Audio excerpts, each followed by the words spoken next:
Hello students, welcome to Unit 5. This is our wrap-up unit, and it gives you a chance to think about what can you do now? How can we be proactive with the information we've learned?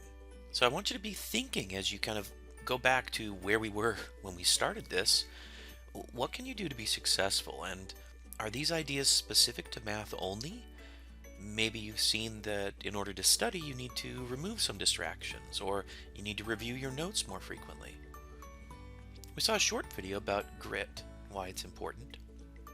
I also put a link to the video here about different ways to study. That'll be in the discussion board right after this.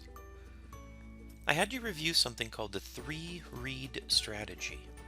In that, it helps to deal with word problems because there are context, questions, and then details. You do read the problem 3 times, but you're reading it with a different lens. Keep that in mind as you move forward into your math classes. Most of the classes will have a good number of word problems, and the idea of breaking it up into pieces might make it easier for you to manage. So when I think about the 3-read strategy, I think about this cute little bag of oranges over here, these mandarins. They're cuties, and I see the cutie oranges over there. So CQTs, CQD, the letters context, question, and details. So just picture a bag of oranges and you'll be on your way. I also asked you to think about what works best for you. As you sign up for classes, there are many different classes you could take. Some of our math classes are traditional courses, which might mean for Math 126 a 4-unit class. But we also have the option of a 6-unit class. And that 6-unit class would allow for additional time for you to catch up on material that might be a little bit rusty. So check the format. You should also check the frequency. How many days a week does it meet? And the meeting times. You might be better off in the morning or the afternoon. Now, some of the classes will be strictly online. There won't be a meeting time. And if that's the case, you need to plan ahead for yourself. What time of day and which days are you going to be planning and putting that in your scheduler so that you will be ready to do the math that's required. Also check out the instructors. Talk to other students if you can. Talk to counselors and see which instructors have a style that works well for you. You may not always get the instructor that works best for you, but that's a good chance for you to practice these other tips. Also, you can look for materials. Some teachers use materials that are free, and others have a cost. So that might be something you need to look at. The support courses at MiraCosta College are available for Math 64, 115, 126, and 103.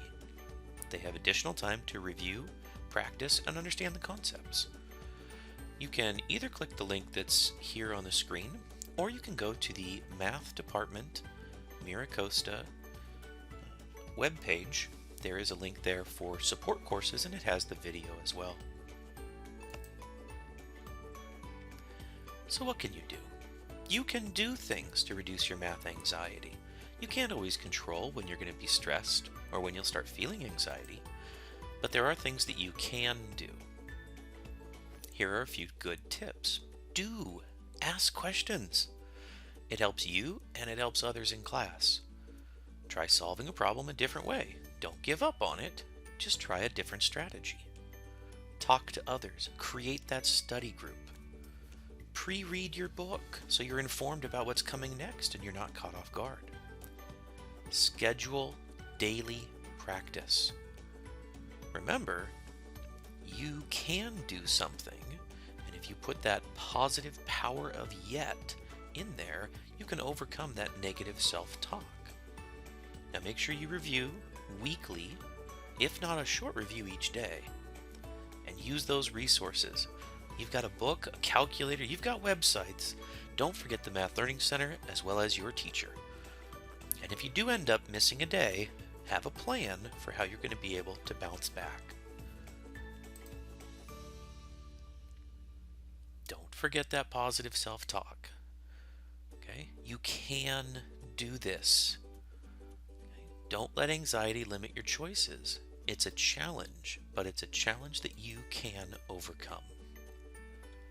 And speaking of overcoming, if you're overcoming stress, there are a few things you could be active with in order to reduce that.